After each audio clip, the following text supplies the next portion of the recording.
খ্রিস্টপূর্ব 1160 অব্দে ব্যাবেল নামক দেশের দক্ষিণে ফাদ্দান আরাম নামক এক শহর ছিল।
হে মহান ইস্তার, হে সকল প্রভুর মাতা, হে আমাদের দয়ালু প্রভু, আমাদের জন্মদানকারী মঙ্গলদাতা প্রভু, এই অবুঝ শিশুটিকে আরোগ্য দান করুন আর তার মা জননীকে আনন্দিত করুন। এই অবুঝ শিশুর মাতা প্রতিজ্ঞা করেছে প্রভু, তোমার দরবারে সে মূল্যবান হাদিয়া প্রদান করবে।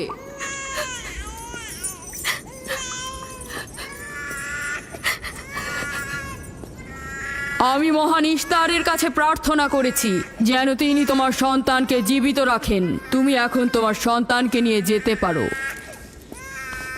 তুমি তোমার সন্তানকে ঠিক সেভাবে মানুষ করবে যেন সে বড় হয়ে নিজেকে ইস্তারের সেবায় বিলিয়ে দিতে পারে। আপনিও মহান ইস্তারের কাছে আমি অনেক কৃতজ্ঞ। মহান ইস্তারের ওপর রহমত বর্ষিত হোক। আপনার ওই ইস্তারের মেহেরবানিতে আমার মৃত সন্তান জীবিত অবস্থায় ফিরে এসেছে। ইস্তার মহান, তার ওপর রহমত বর্ষিত হোক। ইস্তার মহান, তার ওপর রহমত বর্ষিত হোক। মহান ইস্তার, তার ওপর রহমত বর্ষিত হোক।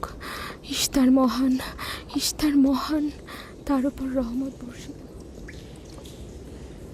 এই বাচ্চাটির মতো আমাদের সন্তানও নিশ্চয়ই সেরে উঠবে, তাই না? ইস্তার খোদা দয়ালু ও শক্তিশালী, তিনি নিশ্চয়ই আমাদের বাচ্চাকে সাফা দেবেন। হ্যাঁ, আমারও তাই মনে হয়। চলো যাই। তোমাদের এ কি হলো? তোমরা তো নিজেরাই ফেরেশতার সেজদা পেয়েছো, আর এখন কিনা নিজেরাই নিজেদের সেজদা করছো। এই পৃথিবীর সৃষ্টির সকল কিছুই ইনসানকে তাসলিম করে, আর তোমরা কিনা প্রাণহীন নির্জীব পাথরকে তাসলিম করছো। এই শোনো, খবরদার বলছি, তুমি এসব বেহুদা কথাবার্তা বলে আমাদের খোদাকে অপমানিত করবে না। আমি এই কথাগুলো নিজে থেকে বলছি না, আমি খোদা কর্তৃক প্রেরিত কথাগুলো এই কিতাব থেকে বলছি। এটি হচ্ছে আসমানি সহি কিতাব, যা আমার দাদা ইব্রাহিম নবীর উপর নাজিল হয়েছিল।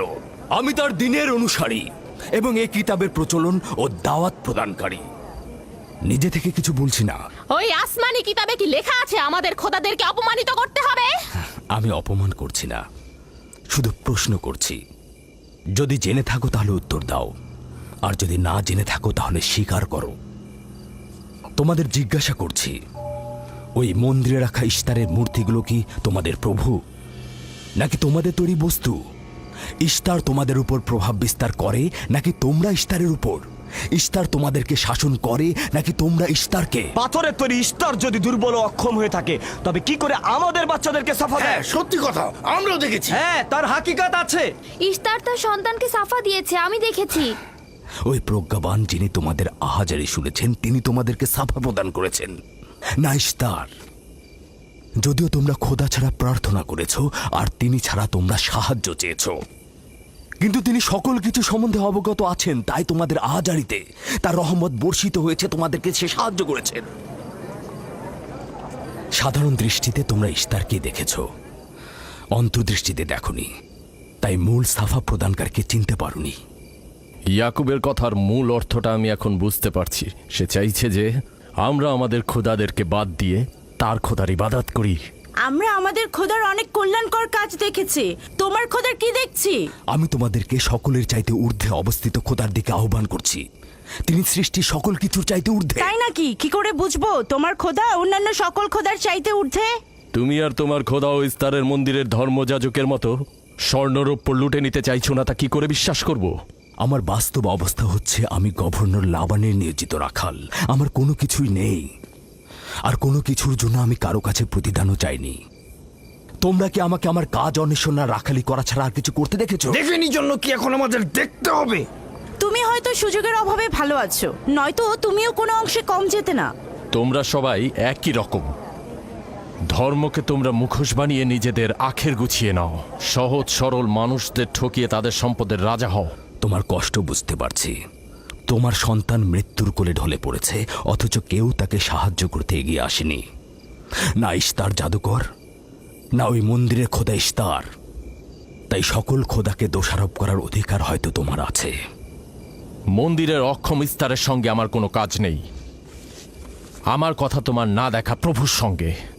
আমরা অনেক ধৈর্য ধরেছি আর অনেক কষ্টও করেছি। এখন আর কোনো নতুন খোদাদের ধৈর্য ধরার মতো অবস্থা আমাদের নেই। আমাদের ধর্মযাজক আসছে, ফারাজ তার কথার শাস্তি পাবে। পালাও ফারিস, তুমি পালাও। ওইদিকে পালিয়েছে। ওইদিকে যাও, ওকে বন্দি করে নিয়ে এসো। দেখো যেন পালিয়ে না যায়। ওকে ছেড়ে দিন, যে ওকে করে মাফ হোক ওকে দিন। ধরে নিয়ে ফিরবে। ওকে ছেড়ে দিন, ওকে মাফ করে দিন।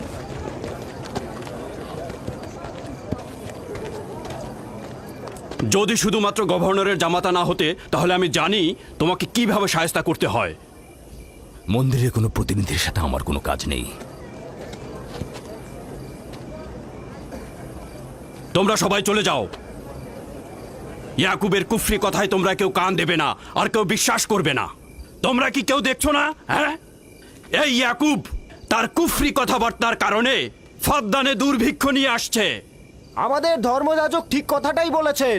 ইস্তারের অভিশাপে বালা মুসিবত আসার পূর্বেই চলো চলো আমরা এখান থেকে চলে যাই।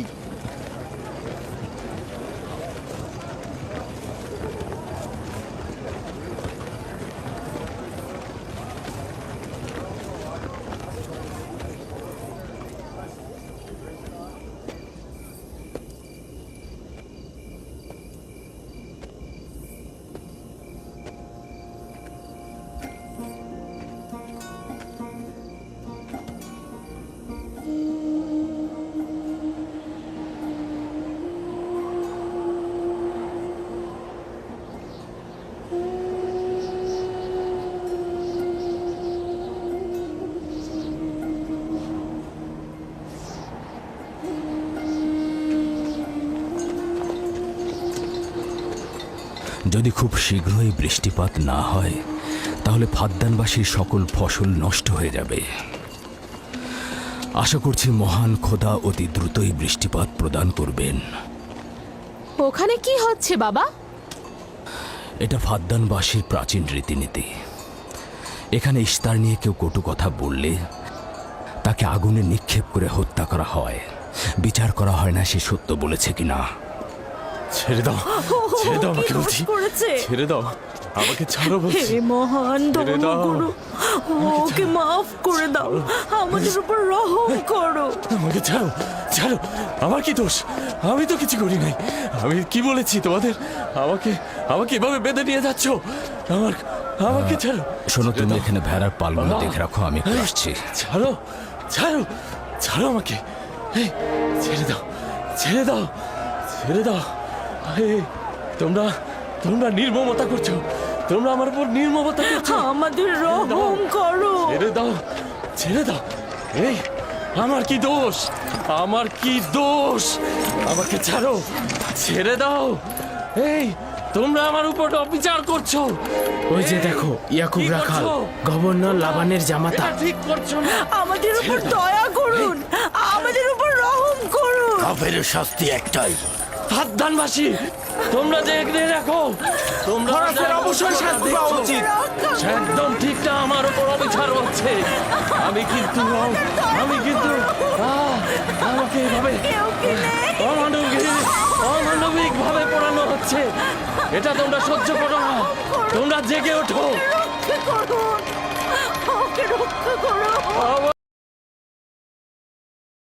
তোমরা জেগে ওঠো,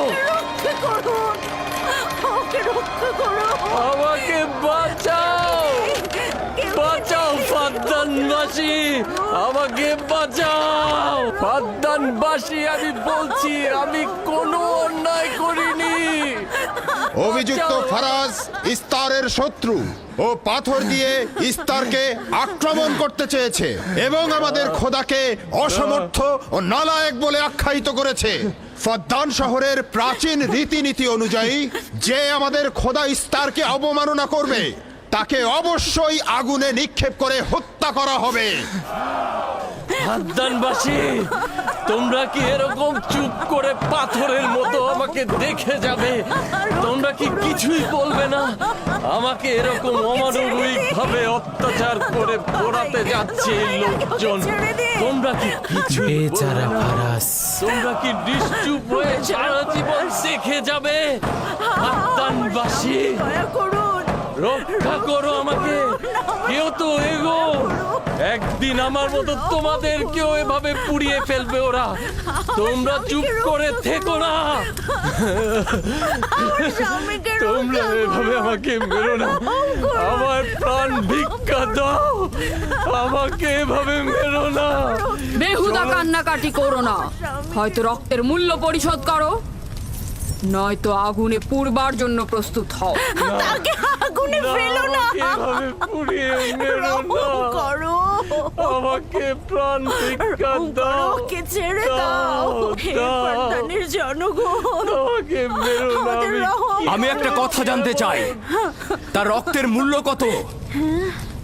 মূল্য কি তুমি পরিশোধ করবে? না, ও নিজেই তো ইস্তারের শত্রু।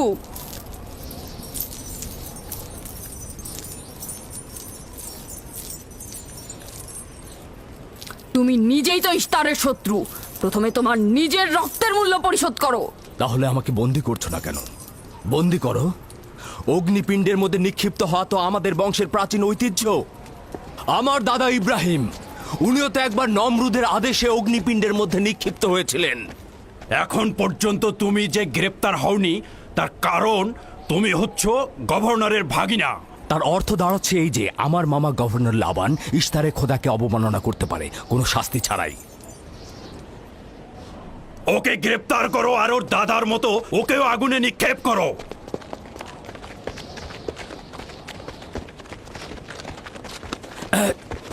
ছেড়ে দাও, আমার প্রশ্নের উত্তর দাও, ছেড়ে দাও আমাকে। এই, এখানে কি হচ্ছে এসব?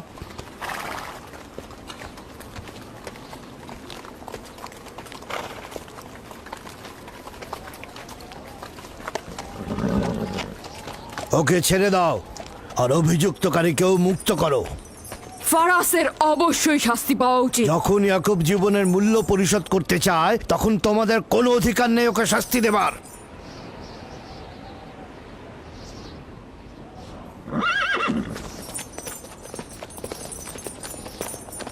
তাকে মুক্ত করে দিন।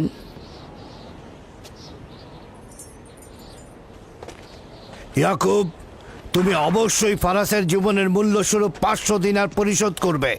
হ্যাঁ, কোনো সমস্যা নেই, আমি এই অর্থ পরিশোধ করব।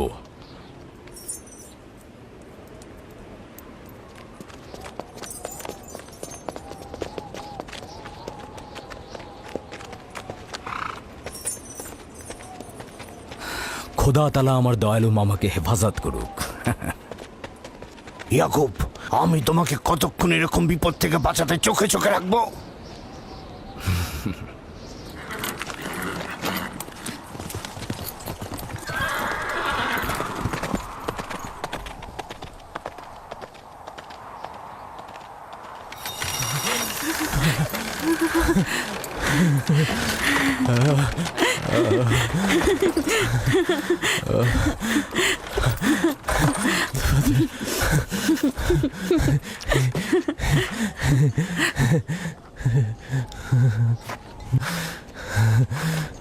আপনি মহান, আমরা কৃতজ্ঞ। আমরা আমি অনেক আপনাকে কৃতজ্ঞ কৃতজ্ঞ। আপনার কাছে আমার জীবনের মূল্য স্বরূপ যে অর্থ আপনি প্রদান করবেন তার বিনিময়ে সারা জীবন আমি আপনার কৃতদাস হয়ে থাকব। আপনি মহান, আপনি মহান। আপনি ফারাজকে মৃত্যুর হাত থেকে বাঁচিয়েছেন, আপনি আমাদের নতুন জীবন দিয়েছেন। হয়েছে হয়েছে, এবার এসো এসো।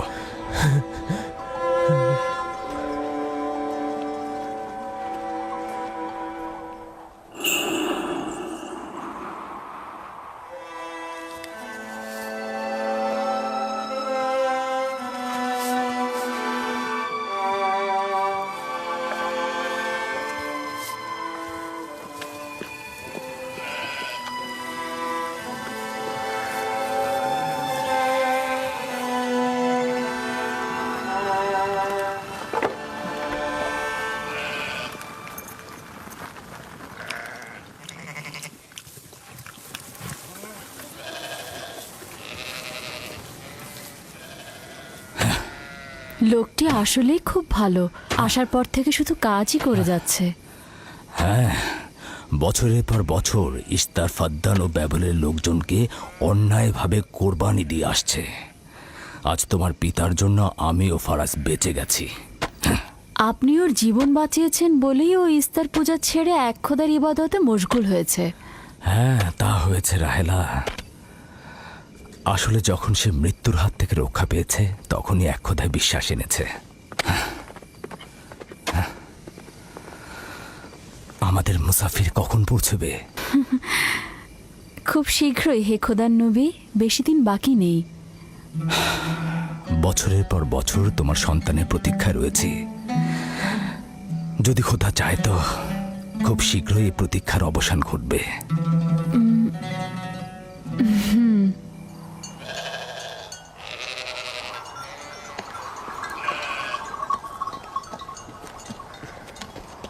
ইস্তেকদার, তোমার ও তোমার পরিবারকে সালাম। তোমার উপরও দরুদ বর্ষিত হোক ইয়াকুব রাখাল। হ্যাঁ, কৃতজ্ঞতা জ্ঞাপন করছি। মন্দিরে ইস্তারের জন্য খোরমা হাদিয়ে নিয়ে যাচ্ছ?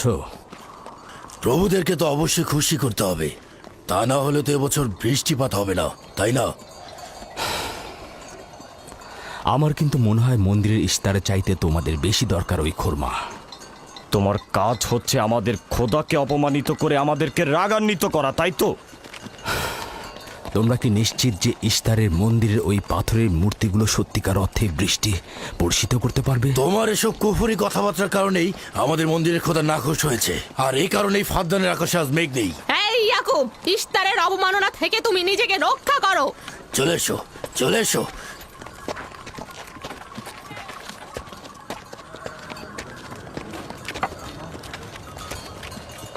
এটা তোমাদের কেমন বিবেচনা? তোমরা শক্তিশালী ও দয়ালু এক খোদাকে রেখে নির্জীব পাথরের উপাসনা করছো।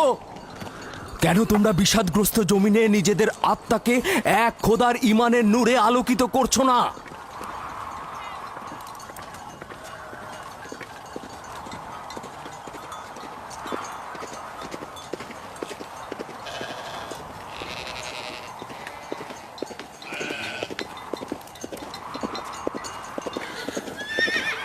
হে মহান ইস্তার ইলাহি, তোমার ফলপ্রসূ এই মন্দিরখানা তোমার শত্রুদের রক্ত দ্বারা পবিত্র করব। শুষ্ক মৌসুমকে এই অঞ্চল থেকে দূর করে দাও, তোমার রহমতের বৃষ্টি বর্ষণ করো। হে মহান ইস্তার ইলাহি, তোমার এই ফলপ্রসূ মন্দিরকে তোমার শত্রুদের রক্ত দ্বারা পবিত্র করব। হে মহান ইস্তার ইলাহি, এই অঞ্চলের শুষ্ক মৌসুমকে তুমি দূর করে আলী দাও, জনাব। তোমার রহমতের বৃষ্টি বর্ষণ করো। হে ইয়াকুব আবারও মহান মন্দিরের ইস্তার বিপক্ষে ইলাহি, দাঁড়িয়েছে। আমাদের খোদাকে তোমার অবজ্ঞা করেছে। রহমতের বৃষ্টি বর্ষণ করো। হে ইস্তেকদারের সাথে মন্দিরে ঢোকার সময় কথা বলেছে। তোমার আমিও দূর রহমতের থেকে দেখেছি। বৃষ্টি বর্ষণ করো। হে মহান ইস্তার ইলাহি, তোমার ইয়াকুব হাত গুটিয়ে বসে থাকবে না। ধ্বংস করো, তোমার দুশমনদের ধ্বংস করো, আর ফারদানের জনগণের উপর রহমতের বৃষ্টি বর্ষণ করো।